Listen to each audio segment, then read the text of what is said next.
From WXXI News, this is Connections. I'm Evan Dawson. Well, our connection this hour was made with a young woman named Jade. Jade has experienced her share of challenges, but she says, quote, "I just didn't want to be stuck where I was at, so I knew what I had to do," end quote. Well, she's now 20 years old and a youth advocate leader at the Center for Youth. She devotes her time to helping young people like her navigate obstacles, some of which she has faced herself. "Kids come up to me," she said. "I actually love it. I get more appreciation for the work I do when I'm here knowing that I'm helping kids and the youth." Jade's story is part of a new Restoring Justice, Re-engaging Youth initiative at the Center for Youth. It's in response to the violence and other issues affecting young people in Rochester. The goal is to use restorative practices to connect youth back to school, back to their communities. A hardcover book with young people's stories is set to be released in March. This hour, we talk with initiative organizers and youth leaders about what it takes to break through to other young people who are facing a lot of challenges in their lives. And I'd like to welcome our guest this hour. The executive director of the Center for Youth is Elaine Spall. Welcome back to the program. Hey now, Evan. Nice to see you. Nice to see you, buddy. Most of the time we talk to Elaine, we're talking about 100 different things. We're focused on the Center for Youth and this really interesting initiative today. And next to Elaine is Eli Cotton, who's a program director for the Restoring Justice, Re-engaging Youth initiative at the Center for Youth. Welcome. Thank you for being here. Thank you for having me. Across the table from Eli is Nalika Murray Fields, director of restorative practices and equity at the Center for Youth. Welcome to you. Thank you. And welcome to Amy Sadler, a photographer and a creative producer with Helen and Gertrude. Thank you for being with us. Thanks for having me. So, as a note for our audience, in the spirit of elevating youth voices, we did have a young person lined up for the panel today. They did have to cancel due to illness. Lots of folks are still in school, and we hope to welcome them on the program in the future. We think it's going to be a very busy summer, bringing in a lot of youth voices. But we want to make sure that that you know about what's happening here. And I'm going to ask Elaine to kind of tell us a little bit about the seed for this, the project and how it's got started here. Elaine. So, Evan, first let me thank you for getting it right, always giving that introduction. And we celebrate our young people and the story you told. First names only, but that's okay. We heard that there were about 300 young people kind of missing from the district, missing 14 through 19-year-olds, just missing. And we were approached by a large foundation in town that said, you got to go find those kids. And that's what we said we would do. And that's what we've done. Restoring Justice, Re-engaging Youth was targeting young people for whom the world kind of fell apart. Now, at some point, Evan, we're going to stop blaming COVID for everything. But not yet. I have to tell you, not yet. We still see the victims of COVID, the young people who were given permission not to go to school, not to connect, to stay in their rooms, and it's still happening with them. We're seeing more mental health challenges, more adult behaviors by young people, which usually doesn't go well. This project, the Farish Foundation, I'm going to call them out because they were the ones that supported us, and two other foundations said, go find those kids and make an impact. And Eli and his team, with Nalika and I standing by them, said we're going to find them. Then I said to my son, Matthew, who may call in, who knows where he is, I want to make a film. And he said, you know what? I'm a filmmaker. I love moving image. You got to write a book, Mom. This is a book. This is the Humans of New York for Rochester, Restoring Justice. This is a book. This is something that you have in your house, and every once in a while you pick it up and you read it, and you're reminding yourself that we got to change the narrative about young people.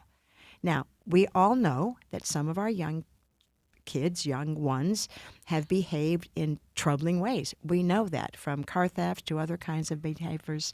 We're working on that every day. You see a decline in that, by the way. You see some changes in attendance at school. At one point, 1 in 5 high school kids were not in school.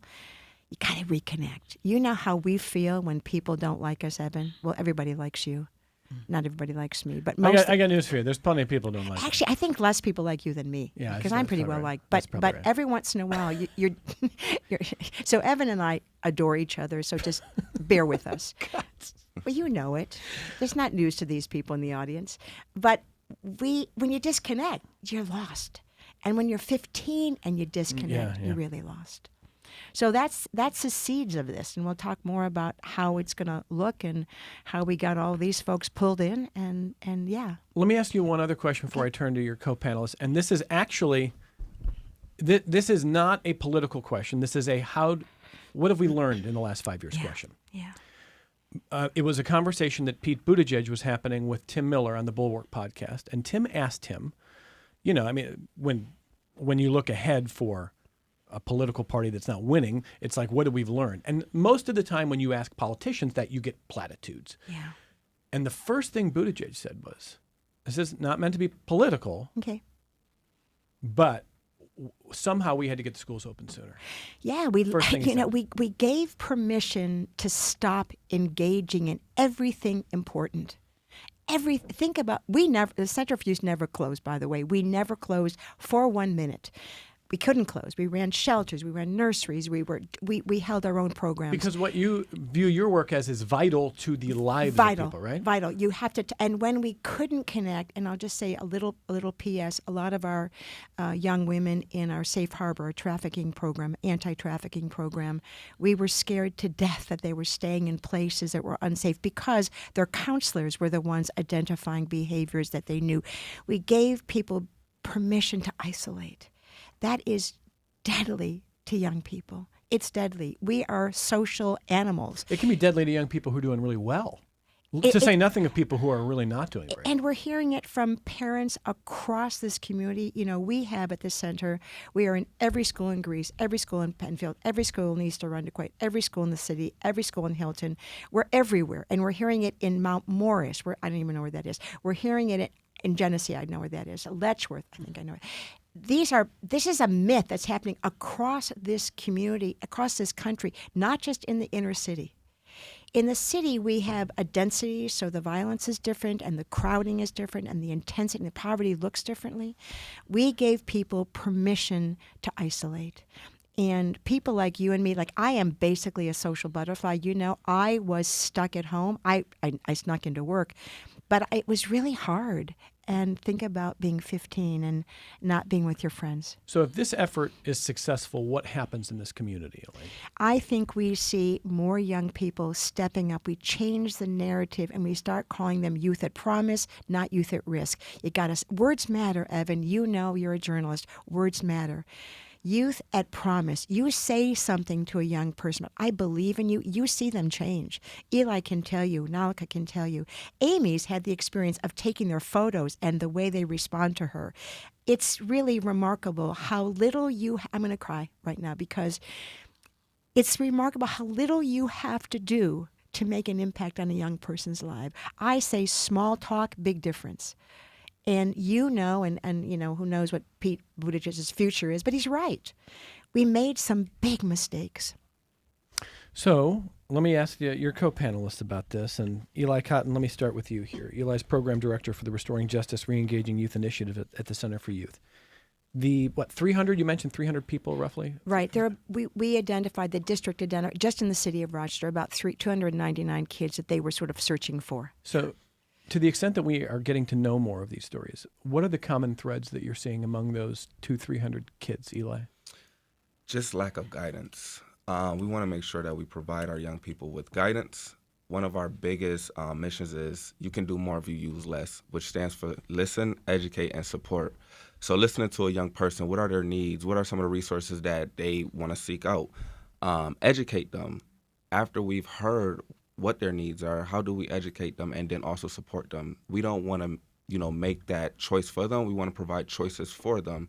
So most of the time, young people, they're going day to day without having any resources. They don't want to go to school. Why? What is the cause for you not wanting to go to school? Housing situations. How can we make sure we put you in stability, some stable housing, food insecurity? What are some of the needs that you and your family may have? How can we support you? So it's more than just what most people think. We want to make sure we get down to the root cause. Okay. And when it comes to how to get to that root cause, how to get through to people, I mean, that's what this is all about. Absolutely. How do you do it? How do you establish your credibility to do it? How do you reach people? Well, we want to create a comprehensive growth and development plan. So we want to make sure that we assess every kid that comes through our doors and be able to create a plan that they can understand and that we can support them the best way we can. It might even be us going out into the community to connect with community partners to be able to say, hey, this program is for them, but while they're in your program, we're also going to support them. Do they believe in your program? Do they buy it? Do they want to do it? Honestly, yes, through the trust and the connections that we make each and every day with them. So some days you might have a kid that comes in and, thank God that we took over the YMCA, the old YMCA on Monroe Avenue, where we have a basketball gym in there. So sometimes it just takes us going into the basketball gym, shooting a few buckets with them and, talking, laughing, or maybe even just going on a walk to create a pizza right across the street and just grabbing something to eat. That's where the connection starts. That's where the trust begins. Okay. And how do you assess how it's working right now? Great. Right now it's perfect. We're growing. This program just started sometime last year in January, and as of right now, I'm honestly seeing a tremendous turnaround with some of the youth that's even in some of the boys groups and girls groups that we support. So when you use the word turnaround, tell me about what, without naming any specific names, protecting people's privacy, but what life may have been like for the last several years and what a turnaround functionally is changing, what life is like now. Well, I'll just start with our schools. We have a lot of young people who do not go to school at all. Yeah. So with that being said, when this program started, we had a lot of people who were missing school. Being involved in this program, we've seen a turnaround with attendance, grades, progress reports, even passing Regents exams that they were once failing. So through our Bridge to Peace programming, we were able to have tutors come in to tutor these young people, but make sure that they stick with it. That's our job, is to make sure that we're the glue to their life. I imagine, Eli, someone is going to be willing to kind of get back in the classroom and pursue better grades or passing tests if they believe that there is a future that gives a damn about them. Absolutely. And if they believe that there is an adult life in their future that they would look forward to, as opposed to feeling like nothing matters. That's a really hard thing to do, to convince somebody who has grown into their teen years, still developing, to Elaine's point, but convinced that nobody cares about me. The world doesn't care about me. Government doesn't care about me. The city doesn't. That's a hard thing. You're seeing that change? Absolutely. With the staff that I have, we have boots on the ground and we're out there. We're changing lives each and every day. We want to listen to our young people. That's all. They just want somebody to listen to them. And how are you going to help me? They want to see help right now, not I'm going to help you 10 weeks from now. No, they want help today. And so, Elaine, for years, I want to get your take on this too, because, you've got this heart the size of Texas, but you can't solve every problem. But how much do you want to just find a way to convince people, I love you and I care about you. You matter to me. Yeah. And, so we have example after example after example of young people who come into the center, hoodie on, glasses on, mask on, who are barely verbal, who then over time through restorative work, meeting, trusting, Eli and his team know that they may be the only person in the world who is nice to that kid. And that includes school and home. That's not nice to say that, but it is true. They can't waste time, kind of go through some protocol. They got to make it real immediately, and that's what they do. Eli and his team are real. They're, as he said, boots on the ground. They go wherever they need to go, whether it's a rec center, whether it's on the street, whether it's in court. We're going to be where those kids are. If I said to a young person, I think I've told you before, I was working on a film project actually years ago, and I said to this kid, I can't wait to see you tomorrow. And he said, no one has ever said that to me in my life. No one, not a family member, not a teacher. We assume, because of the way we parent and the way you parent, Reese, and well, I'm not allowed to say you have a child, but anyway, and maybe others sometime, but anyway, so you know how you parent, so you assume everybody's got that. They don't, and we don't blame parents. By the way, parents do the best they can in the moment. Let's say we have a March Madness event at the center, right at the 797 Bridge to Peace. Hundreds of people come. Parents come. Grandparents come. Little ones come. People want to be engaged. We are having a Juneteenth party. People will come. You can come. I mean, it is amazing. People, families don't care. Yes, they do. Yes, they do. Make it welcoming, make it loving, make it kind. Just start with kindness. And I'm seeing changes in young people getting jobs, going to college, remembering that when you do something that's harmful to somebody, there is a victim, whether it's a car theft or something else. There is a victim, and I don't want to do that anymore. People have said, Missy Lane, I don't want to do that anymore. Yeah. And, we're giving people a reason to be better and to be their best selves. And that's what this program is doing. And we have deep gratitude to Farish and others who believed in us and who gave us massive trust from the very beginning.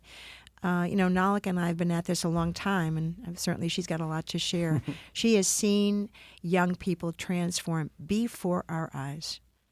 You mentioned Farish. You're getting support in different ways. Anything going on in Washington affect your budget? Of course, every month I don't know the answer to this. Okay, going in. so I'm not teeing up something I know. No. I'll make it very, very quick. So every month, every federal grant, HUD and HHS have to tell somebody, I guess Elon Musk, although he's going back to work somewhere else, what we spent our money on that month. We have to sign documents promising not to spend money on gender-affirming care, on DEI work. We have found ways to bifurcate our programs so that we have some places that are not funded by federal dollars, local dollars, foundation dollars that keep us going when we are under attack and assault for some of those other dollars. So we have not skipped a beat, but it's meant lots of paperwork and lots of sleepless nights, really worrying about, and we worry about the future. We're waiting for some of our grants to come back. We don't know if they will. Right now, we're okay. Right now, it could amount to what kind of numbers are total? $5 million. $5 million. Yeah. You'll find out when. Well, we're waiting for 2 RFPs to come out, and I talk to Joe Morelli's office every week. God bless Joe and his team. Late spring, early summer. I'm going to say that's like now, but we haven't heard yet. So we're talking to the team from the Center for Youth about this new program, and Elaine Spall, Executive Director of the Center, Eli Cotton, Program Director for the Restoring Justice, Reengaging Youth Initiative. And let me turn to Nalika Murray Fields, who's Director of Restorative Practices and Equity at the Center for Youth. What are you seeing? Do you agree with Eli that, that there is progress being made already with these several hundred kids who maybe need it the most in this city? Absolutely. I have been with the Center for 21 years, and in that time, I've had the opportunity to be part of school-based teams, our teen court program, the R centers, different community initiatives that we've done. And what I have seen is that these kids, yes, are in schools, but they're all over too. Many of them are not engaging in school. And when we talked about reengaging teens and restorative justice, that was the glue, the restorative piece. In that, not that kids are broken, we're not saying that, we're not trying to restore them, but we're taking a different approach, a holistic approach, creating credible messengers to support young people, to support them and direct them, transition them to services. People say Rochester is a resource-rich community, but it's not, because our kids are not engaging them. They're not experiencing people who will guide them along. What Restoring Justice, Reengaging Teens does, it's that person to help that young person and their family through these systems. If I'm in the juvenile justice system, chances are I'm not in school. So who's going to help navigate that? Like, yay, I'm no longer, or I'm somewhere in the process of going through the juvenile justice system, but how do I get into school? Chances are I've damaged relationships at home, so maybe housing is an issue for me, but it couldn't be an issue for my entire family. That's why I was engaging in some of these negative behaviors. So who's going to help support that? And then you have young people and families who are just going through system after system after system. They are fatigued. And they need support, someone to help them through these siloed systems. And that's what this program does. And what I also think is my favorite part of this program is the dream. If you've ever had a child who wanted to play a sport, to participate in a program, to have some experience, when I'm deciding through basic needs, food, shelter, childcare, those kinds of things, clothing, I don't have money necessary for dreams. And what this program does is it allows young people and their families to have dreams. And sometimes within a family with multiple siblings, you need that one child, maybe that's the child we're working with, to show everyone else something different. including their parents or the adults in their life. So that's my passion for this, because these kids are all over everywhere, and we're in the community trying to engage them, find them, and support them. Certainly for years and years before the pandemic, attendance has been a problem with the RCSD. A lot of people have worked on it. It's a very hard problem to solve. I grant that. How much do you think the pandemic exacerbated that, or the COVID school closure decisions? Oh, extremely, extremely. Because you have young people who are loosely connected, even less connected, and also the pressure on the homes. Because you think about, I don't know, if you have kids home for the summer or over breaks, they eat more, they use more electricity. Everything is just so much more. And you have families that are already stressed, right? Some of them, I mean, if you have great job and you have paid time off and alternatives to work, but some of these jobs were still clock-in jobs. Like, I have to go and punch in to get a paycheck, and with closures and less of that in the family, it's just more stress. And what happens is you have young people who are like, you know what? I got to make a different decision. I'm going to be out of my home. Maybe I want to make money to help support the family because I'm seeing it. And they were making not good decisions. They were. No denying that. They were making not good decisions. And they got caught up in some stuff, right? But you always have to ask, what is the root cause? What is the why? So then saying, hey, go back to school. I don't know anyone. I don't know what this is going to be like. I've kind of created this alternative life that's beneficial to my immediate family. At the age of 15, 14. Yeah. We started an entire program, through the support of ESL, our in-school workforce program, for that, because during the pandemic, we saw more than ever 14 and 15-year-olds saying, I need work, I need money for real stuff, for food, clothing, any of their needs. Because 14 and 15-year-olds can be expensive. They like adult things, but don't have adult incomes. So how did they get that? How families can't support that, right? So they're now trying to support themselves. So it was like after COVID, we had to kind of come with a barrage of services to help support our young people. We're finding jobs and engaging 14, 15, 16-year-olds in a different way than we ever had before, because the need is there. And what we found since we have 2 in-school workforce programs, is that we're helping young people develop themselves, which means that they have income, they have pride. At the end of every summer, we employ our young people, taking them off the streets. We'll have 60 young people this summer just in our building alone. We're employing them, we're helping support them, resumes, we're doing social emotional supports. We're working with that whole child over these 6 weeks. And at the end of it, they're going to walk away with some money, which helps support them, not for iPhones, but for clothing, school clothing for September. So do we help get them back to school? Absolutely, through our full supportive services. How's RCSD view this work? I think they love us. They're welcoming. We They love engage us. them all the time. They love us. It's a good Yeah. relationship? Yeah, I had a chance. I've spent some time with Dr. Rosser, trying to welcome him. I still haven't met him. Okay, yeah. Oh, I can introduce you if you like that. He'll be here soon, I'm sure. I'm sure he'll be here soon. July He's 1st official stuff. He's a I know good guy, been here. and he's he's coming in facing some real a lot of turnover in senior staff as well. One of the things that we love to watch particular kids, and I want to just talk a little bit about, not by name, but by Kids Who Dream.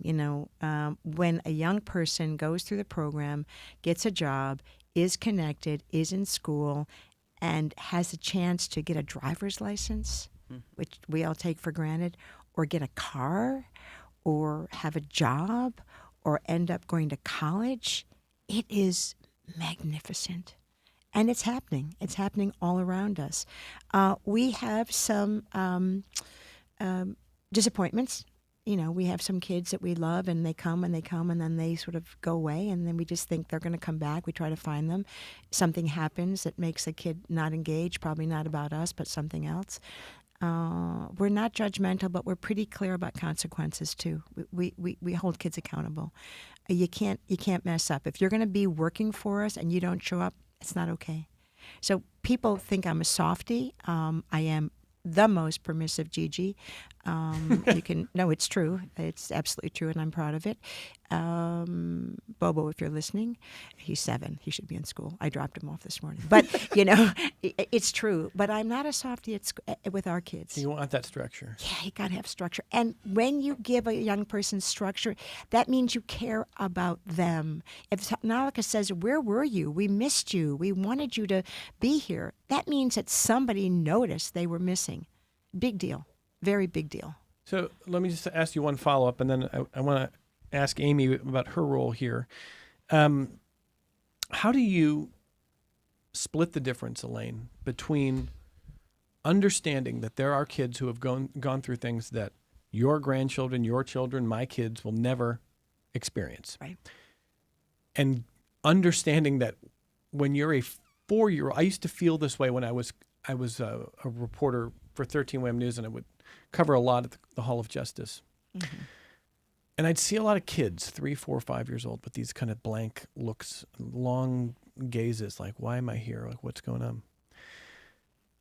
And maybe it was a parent who was in a courtroom, and I would hear the way people would judge the parents. Yeah. Like the things that people say about someone who ends up in court. And then I would look at the kids and go, like, what does your future look like?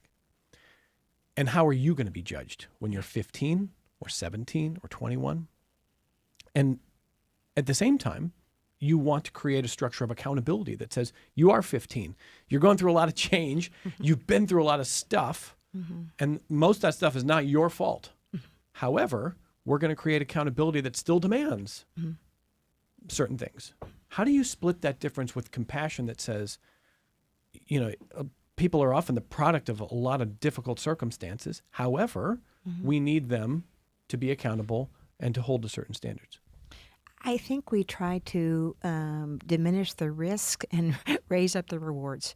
I think we help them understand that the behaviors that have consequences also then leave them without the rewards we want for them. So push down risks, lift up rewards. That works for everybody, including husbands and other people.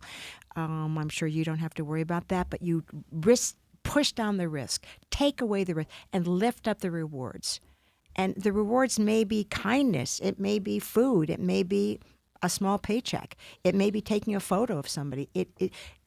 Take the risks away. Help remove those barriers of risk. You look at a kid and you say, what is it that's stopping them from being their best self? And you work on those things and you get rid of those things because you believe they're at promise. They're not at risk. And if you focus on the risk, you're going to see some really bad stuff. Push that down, push that away. Don't think about that. See that child and lift them up and make rewards of all kinds of things, including cash sometimes, by the way. We pay kids to work. Yeah. And they come and but guess what? You don't come that day, you're not going to get 120 this week. You're going to get 60. And we're going to let you know it feels bad not to have that check. Nalika is a tyrant. She is not going to pay someone who doesn't show up.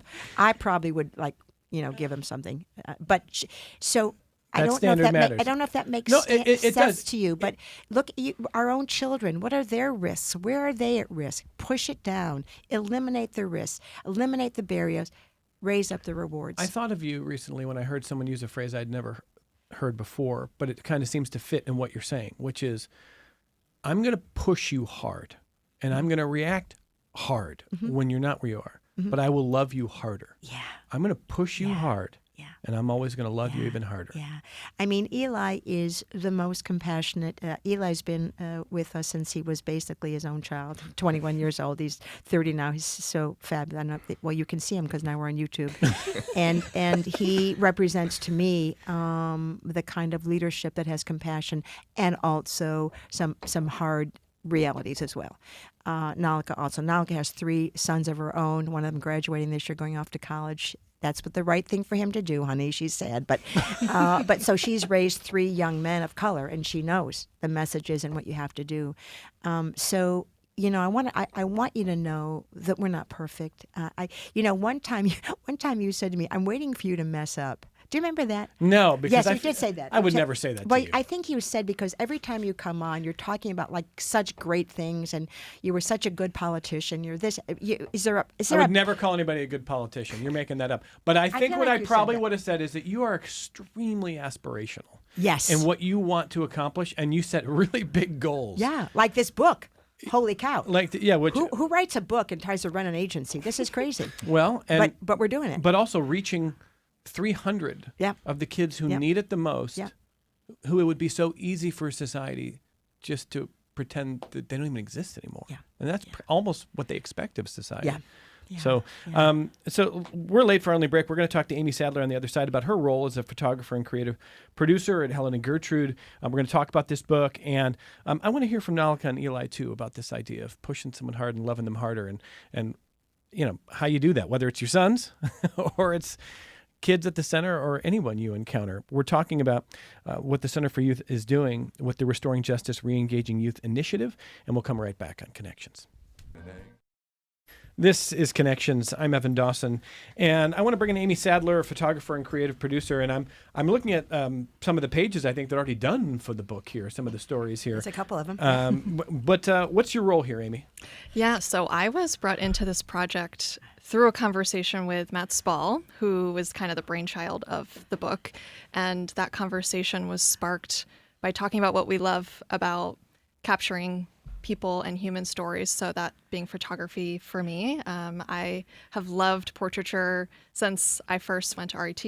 That's my background for advertising photography, but portraiture as a whole is all about human connection. So hearing these stories of what's so important about getting to know people and understanding stories, it is about that one-to-one. Yes, there's a camera in between us, but I'm able to have a conversation with them. I'm able to give them a moment where they feel seen. So even talking about giving a damn, making someone feel like there is someone else out there who gives a damn enough to sit down with them and take their picture. And beyond that, this book is meant to be a moment for each of these youth to feel seen, to feel represented accurately.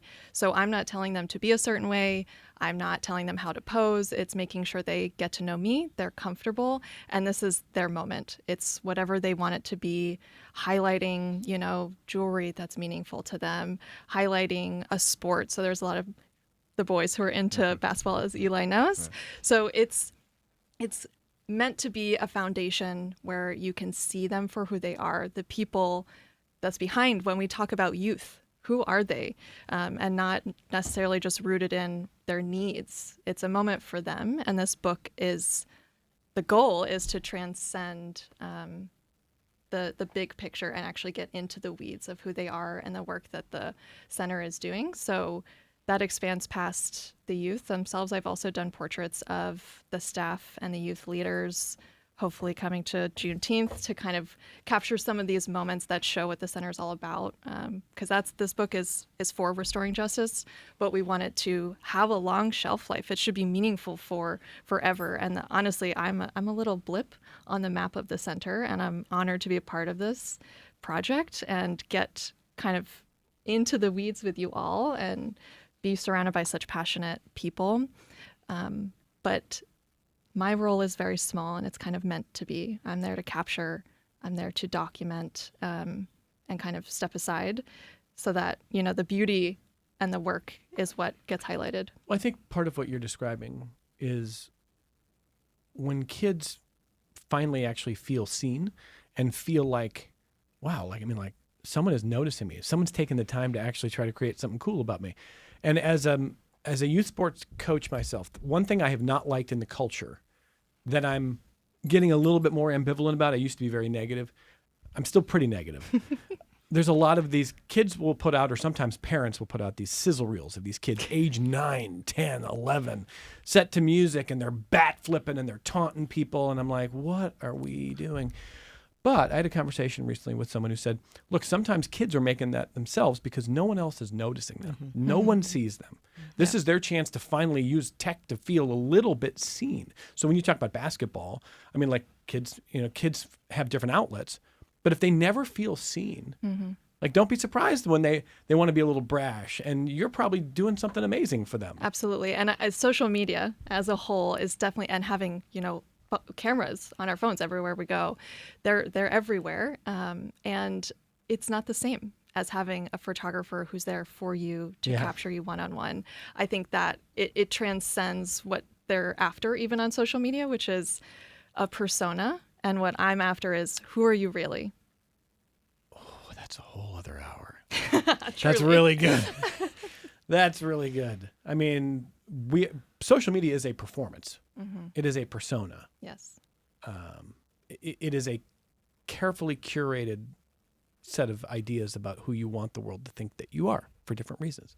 I'm guilty of it too. I mean, guilty is the wrong word. I mean, like, it's just what it is. That's what those platforms are. But there's a difference between what are you performing and who are you? Yeah. Yeah. Which, I love that I idea. think that's the beauty of what Elaine has described. I've been really fortunate to have them open up to me. They've been very comfortable, and kind of the confidence that blooms by just saying, hey, there's this photographer. She's literally here for you. And we get to have fun. I'm running around with them in the gym, essentially. Like, they're shooting balls around me. I'm getting hit with basketballs, and it's fine. We're just making sure it feels casual and fun and playful. It's a moment to kind of get out of their daily lives as well, and be a kid. Honestly, be a kid who matters. Well, that is absolutely its own conversation. But Elaine, for these kids, what are you seeing them experience? So let me just say a word about Amy. We pulled Matthew, who might call in or not, who knows where he is, who really had this idea. It was really his idea. He got really annoyed because Amy was doing the photographs and he was doing the interviews. And they lined up for Amy. They couldn't wait. They were just so excited. He was having like monosyllabic, he's like, okay, I can't interview these guys. The stories, we're going to get the stories because they start to tell their own stories, and Eli's going to help me, and Alec as well, and the whole staff. They wanted to be seen. Amy came in. I mean, I didn't know Amy before this project. I had heard her name kind of. She walked in, from an ad agency with her camera and immediately became one of us. And that is, I think, the beauty of the Center for Youth also, that we are just belonging.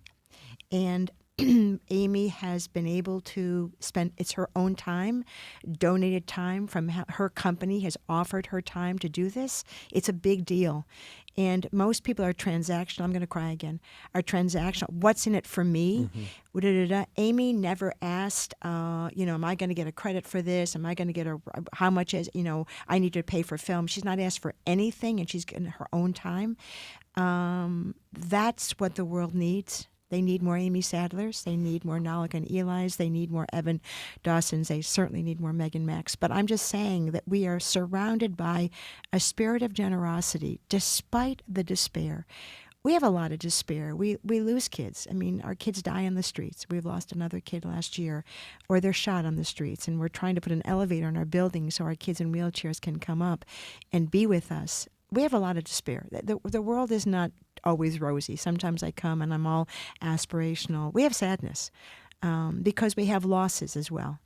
But we will not give up. We will not give up. And if you have an Amy Sadler by your side and Evan Dawson and these guys, we're not going to give up. But it's not easy, buddy. It's not. We're making it sound easier. No, I mean, that's why we're making it sound easier than it is. No, I mean, there's going to be a lot of heartbreak, I'm sure. A lot of heartbreak. A lot of heartbreak. Eli, you're 30 now? Yes. Everything's different after 30, man. Really 40, though. 30s are just like your 20s, except for you're more wise. 40s is where you're like, whoa. Metabolism slows down and everything.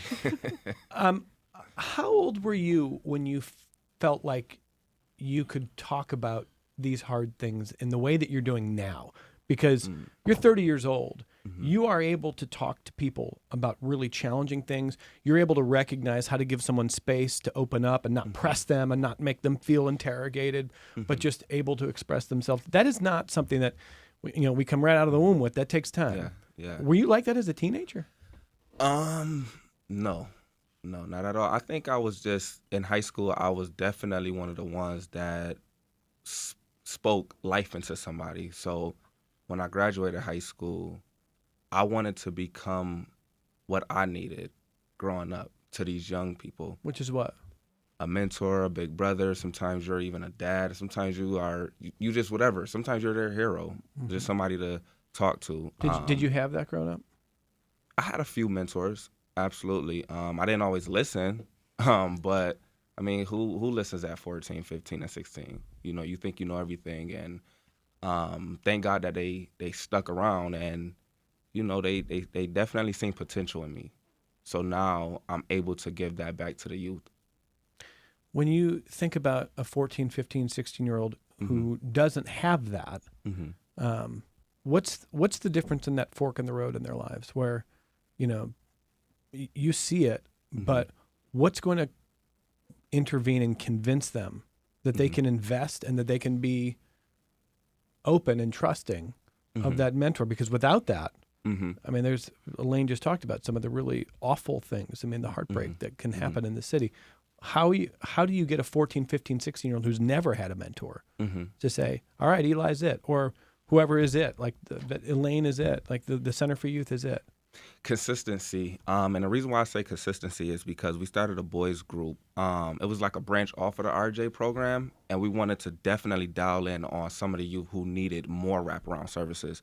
So September of last year, we created a boys group, and I had a chance to be in the room with these boys each and every week on Thursdays from 4 to 6 and hear some of the things that they needed. Now, in the process of that, we wanted to kind of do like a end of the year type of graduation from boys group, and we're going to be taking our group of boys to DC this year. So giving them more exposure opportunities. On top of that, when they come back, it'll be more consistency with the summer program, and that's how you begin to turn the wheel a little bit different. Well, I want to ask Nalka about a little bit about this idea of, making sure kids know that structure that Elaine wants them to have, those standards that are going to be tough, are there because you love them.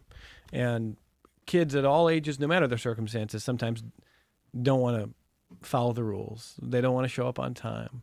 They don't want accountability. How important is it to have that balance of love and that tough structure, that toughness that they need?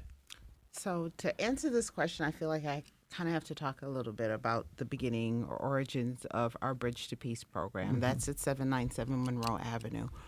I was transferred down there because I used to be at 905, but one of the first, or I should say two of the first people we employed were youth leaders, not other adults, not any other programs, but we hired young people because we invest in them and we invest in them heavily. They're the ones who named A Bridge to Peace. And with that, giving them responsibility, respect, I refer to our youth leaders as our coworkers. They are.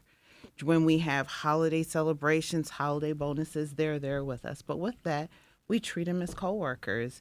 And what I have seen over the years, and it's just not one example, it's multiple examples. We take kids who, making questionable decisions, and we say, hey, come and work with us. They're here, they're in the environment, they have purpose because they're working with other young people, and they're working with you as a colleague, side by side, doing the hard work, the everyday, supporting other young people. And we would be doing them a disservice if we didn't support them as well. How can we have a program and say, hey, you have to be on time, you have to do this, you have to do that, we need you to do these things for yourselves, and not support our own young people? So we hire them. And what we have seen is you'll have a young person, they'll start off maybe 13 hours a week, and they are in. By the summertime, 24 hours a week. We have seen them where they have graduated and they have that kind of lost kind of moment. I don't know what I want to do next, but I kind of like this. And they work 20 hours as our Bridge to Peace youth leader. And then when Restoring Justice came by, they're like, no, I want to do that. That's a higher level of engagement. We have 18, 19, 20, 21-year-olds, we're introducing them to the work that we do, human services, and from there they branch off. So you'll have a young person that we're employing full-time with benefits, they're our colleague, and then we're moving them into full-time positions with us in other departments or in the community.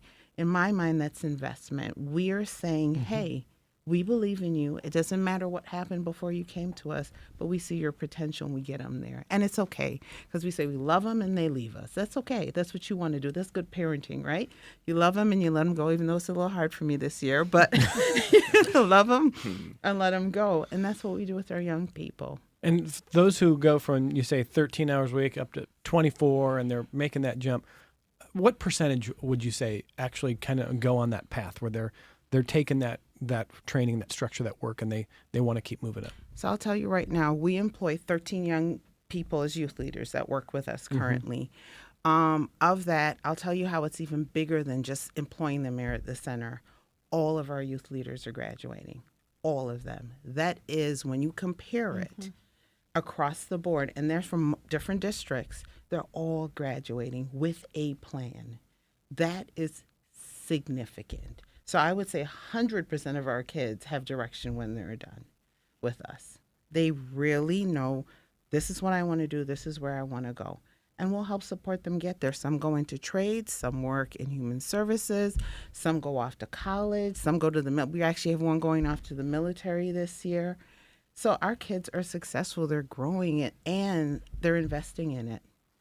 The trade seems like a pretty wise place for kids to end up. We've been doing a whole lot more. Eli was at an event last night. We're doing a whole at VP Supply, and those guys, Gary Kerwin is a good dude, and they're trying very hard he's trying to encourage other manufacturing and other kinds of trade to take a risk on a young person, to give them a chance. And we're going to work with them on that, because when we send a young person into a place to be employed, we're going to go with them. We're going to make sure they're doing what they need to do. We have wraparound. We're not going to send a kid off. We don't really believe in warm handshakes. We appreciate other people saying that. We like to keep our hands around our kids as best we can in a positive way, with a hand on their back all the time. We got their back. We don't send people, and Alec and I have places we don't like our kids to work because we know they pay well, but it's not productive. I'm not going to name names like Amazon, but I'm just saying, no, I mean, I know it's important work, and you all want your packages overnight, but it's not the best productive place for a young person late at night, But we believe that given the right information and the right support and the right structure and the right love, things can change for young people. And it's a village. The Center for Youth is a village. We love each other. We're in it together. Again, we're not perfect. Sometimes we have oopses, and sometimes we make mistakes ourselves. But I should be retired. We're not going to talk about my age, but I can't let these people go. I just love them all so much, and it matters. Not that I matter, but the work matters. And having someone like Amy and Matthew, if you're listening, just be by our side and guide us and want to The book is, so let me just say something quickly When's the about book coming the book. out? Yeah. It's a really big, hard project, by the way. It's not so simple. My idea is, and then I start to hear about production values and, how many pages and who's going to write the narrative and who's going to do the top line editing and should it be a hardcover? I'm like, oh my gosh. So it's a full-time project for someone who's not doing anything else, and we're doing a lot of other things. So it's going to take a while. It's taken us a while. We're looking at March of 26.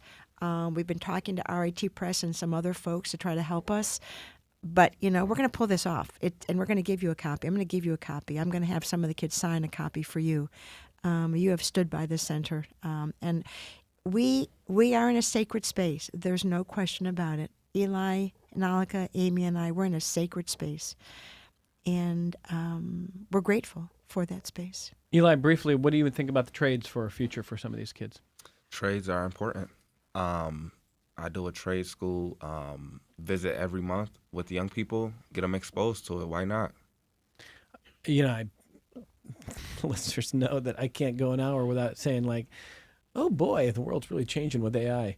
But I'm worried about jobs. I'm worried about the future of employment opportunity. I'm worried about a lot of different fields, white collar, blue collar, everything being affected by this. We're still a ways away from your plumber being replaced. So, if you're in marketing, it's tough. I mean, it's going to be really hard. Yeah. If you're in law, if you're in a lot of different things, but trades may be the last to get replaced. Yeah. Eventually, everything will get replaced, right? That's right. I'm not going to be cynical, but I think that's smart. I think the idea of giving kids exposure to a lot of different things and basically saying it doesn't have to be this. But guess what? There are different paths that you could be on. Yeah. And they are productive, and there is a future, and you can be excited about that. Absolutely. That is so powerful. That is really, really powerful. And they pay well. And these these exactly. shops pay well. So whether it's ITEP or I don't know what it's called. Is that what it's called? ITEP ITEP. or YEMTEP. YEMTEP or something. I mean, I don't I know a lot of these things that they know more. They have opportunities, and they need our kids, and they're willing to take a chance because we're going to come with them and sort of shoulder with them, and it makes a difference. Well, I want to thank all of you for coming, and I really want to say to Nalika, you got one going off to college? I do. Why would you let them do that? Because he doesn't want to lay in the couch and watch TV. I tell Right. parents, like, Because stop. you're an don't want amazing that. mother. What's the opportunity otherwise? And you're No. willing to let go. Oh man, that's tough. But I wish your family well, and I just want to say, Thank you. For the future meeting, if any of these kids want to tell their stories, Yeah. they will be welcome. Yeah. I know it can be tough, and I know that there's a thin line between exploitation and really education. But that's also, I know what Amy Sadler does well. I mean, like it's not easy work. But we want to keep hearing their voices and telling their stories. And you've heard it this hour from the Center for Youth, Elaine Spall, the Executive Director of the Center for Youth. Lovely to see you. Thank you for Lovely being to here. see you, sweetheart. Thank you. Thank you very much. Eli Cotton, Program Director for the Restoring Justice, Reengaging Youth Initiative. Thanks for telling your story this hour. No problem. Nalika Murray Fields, Director of Restorative Practices and Equity at the Center for Youth. Thank you very much for being here. Thank you. And Amy Sadler, photographer, creative producer with Helen and Gertrude. Great work on this. We look forward to seeing more. Thanks for having me. We've We'd got like to come back and bring our kids. We do it. bring the kids. Okay. More bring more connections. More connections. Coming up in just a sec. Are you going to host it? No, I'll Yeah, host it. I'll host it. Okay. Yeah.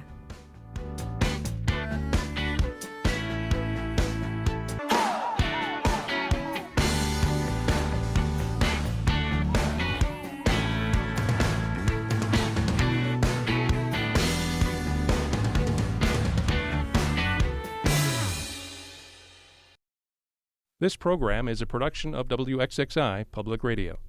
The views expressed do not necessarily represent those of this station, its staff, management, or underwriters. The broadcast is meant for the private use of our audience.